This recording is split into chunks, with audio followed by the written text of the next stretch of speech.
Assalamualaikum warahmatullahi taala wabarakatuh. Halo semuanya, selamat datang di channel Sanggar Kisah. Semoga kalian dalam keadaan sehat dan bahagia selalu. Di kesempatan kali ini saya Mbah Cokro akan menceritakan sepenggal kisah kehidupan Syekh Muhammad Bahuddin Anak Syabandi radhiyallahu an. Namun, sebelum kita lanjutkan videonya, jangan lupa subscribe, komen, dan like ya. Terima kasih. Syekh Muhammad Bahuddin Anak Syabandi radhiyallahu an adalah seorang wali kutub yang masyhur dan hidup pada tahun 717 sampai 791 Hijriah. Beliau lahir di desa Qasrul Arifan, Bukhara, wilayah Rusia. Beliau adalah pendiri Torekoh Naksabandiyah, sebuah torekoh yang sangat terkenal dengan pengikut sampai jutaan jamaah dan tersebar sampai ke Indonesia hingga saat ini. Guru pertama dari Syekh Muhammad Bahuddin radhiyallahu an adalah beliau Syekh Muhammad Baba As-Samashi radhiyallahu an, yang telah mengetahui sebelumnya tentang akan lahirnya seseorang yang akan menjadi orang besar, yang mulia dan agung baik di sisi Allah Subhanahu wa taala maupun di hadapan sesama manusia, yaitu di desa Khosrul Arifan yang tidak lain adalah Syekh Muhammad Bahuddin.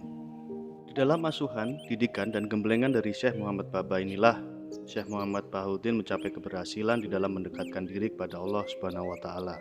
Hingga Syekh Muhammad Baba menganugerahinya sebuah kopiah wasiat Al-Azizan yang membuat cita-citanya untuk lebih dekat dan usul kepada Allah Subhanahu wa taala semakin meningkat dan bertambah kuat. Kemudian, pada suatu saat, Syekh Muhammad Bahuddin radhiyallahu an melaksanakan sholat lail atau sholat malam di masjid. Dalam salah satu sujudnya, hati beliau bergetar dengan getaran yang sangat menyejukkan, sampai terasa hadir di hadapan Allah. Saat itu beliau berdoa, "Ya Allah, berilah aku kekuatan untuk menerima bala dan cobaannya mahabbah kepadamu."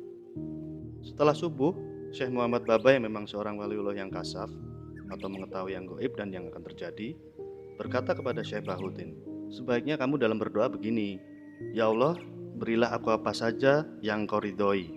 Karena Allah tidak ridho jika hambanya terkena bala. Dan kalau Allah memberikan cobaan pun, maka Allah juga memberikan kekuatan dan kepahaman terhadap hikmahnya." Sejak saat itulah, Syekh Bahuddin seringkali berdoa sesuai dengan apa yang diajarkan oleh gurunya Syekh Muhammad Baba. Untuk lebih berhasil dalam pendekatan diri kepada Sang Kholik, Syekh Bahuddin seringkali berkholwat, menyepikan hatinya dari keramaian dan kesibukan dunia. Ketika beliau berkholwat dengan beberapa sahabatnya, waktu itu ada keinginan yang cukup kuat dalam diri Syekh Bahuddin untuk bercakap-cakap. Saat itulah, secara tiba-tiba ada suara yang tertuju pada beliau. "Hei, sekarang kamu sudah waktunya untuk berpaling dari sesuatu selain aku." Setelah mendengar suara tersebut, hati Syekh Bahuddin langsung bergetar dengan kencangnya. Tubuhnya menggigil, perasaannya tidak menentu, hingga beliau berjalan ke sana kemari seperti orang bingung. Setelah beberapa saat, merasa cukup tenang, Syekh Bahuddin menyiram tubuhnya lalu wudhu dan mengerjakan sholat sunnah 2 rakaat.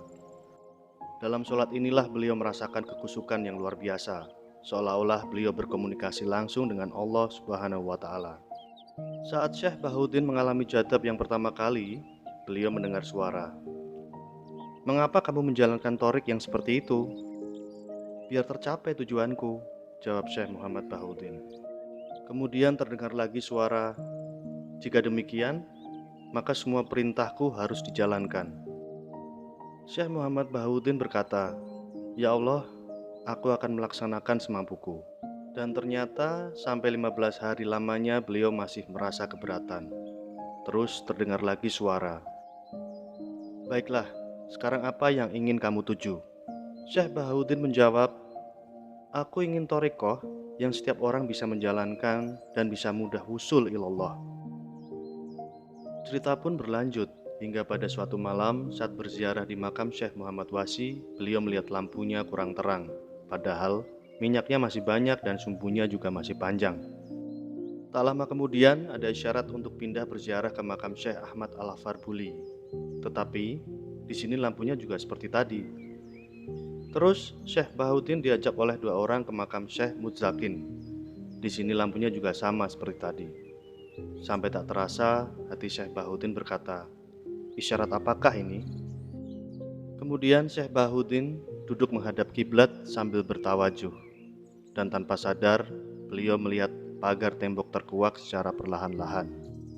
Mulailah terlihat sebuah kursi yang cukup tinggi sedang diduduki oleh seseorang yang sangat berwibawa, di mana wajahnya terpancar nur cahaya yang berkilau. Di samping kanan dan kirinya terdapat beberapa jamaah termasuk guru beliau yang telah wafat, Syekh Muhammad Baba radhiyallahu an.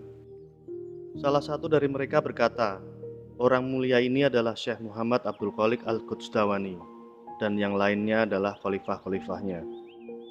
Lalu ada yang menunjuk dan memperkenalkan, ini Syekh Ahmad Sodik, Syekh Aulia Kabir, ini Syekh Mahmud Al-Anjir, dan ini Syekh Muhammad Baba yang ketika kamu hidup telah menjadi gurumu. Kemudian Syekh Muhammad Abdul Khalik Al-Qudsdawani radhiyallahu an memberikan penjelasan mengenai hal-hal yang dialami oleh Syekh Muhammad Bahuddin. Sesungguhnya lampu yang kamu lihat tadi merupakan perlambang bahwa keadaanmu itu sebetulnya terlihat kuat untuk menerima thariqah ini.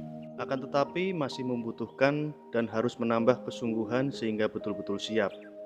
Untuk itu, kamu harus betul-betul menjalankan 3 perkara.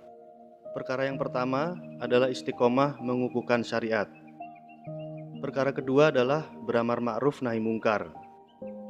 Dan yang terakhir, perkara ketiga, menetapi azimah atau kesungguhan dengan arti menjalankan agama dengan mantap tanpa memilih yang ringan-ringan apalagi yang bid'ah, dan berpedoman pada perilaku Rasulullah SAW dan para sahabat radhiyallahu an.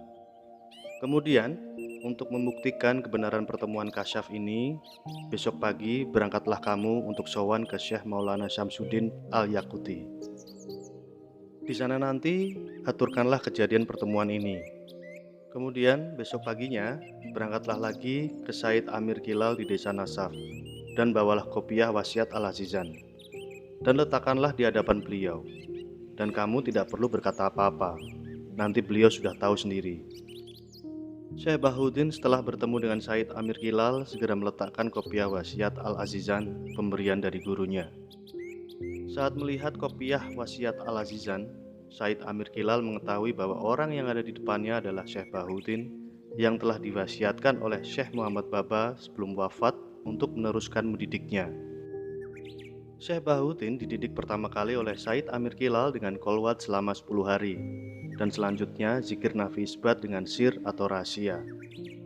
Setelah semua dijalankan dengan kesungguhan dan berhasil, kemudian beliau disuruh memantapkannya lagi dengan tambahan pelajaran beberapa ilmu seperti ilmu syariat, hadis-hadis dan akhlaknya Rasulullah SAW dan para sahabat radhiyallahu an. Syekh Bahuddin mengalami kemajuan yang sangat pesat setelah semua perintah dari Syekh Abdul Khalik Al-Qudsdawani di dalam alam kasyaf itu benar-benar dijalankan dengan kesungguhan.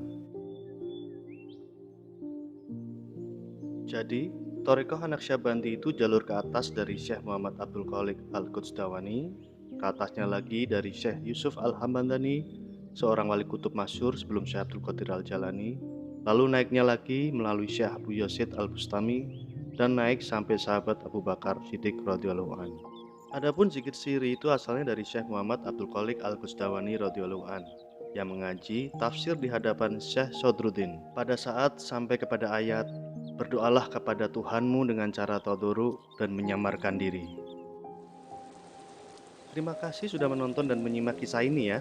Mohon maaf jika ada salah tutur dan tulisan. Semoga ada manfaat dan keberkahan untuk kita semua. Bah Cokro undur diri dan sampai ketemu di video selanjutnya di channel Sanggar Kisah. Wassalamualaikum warahmatullahi taala wabarakatuh.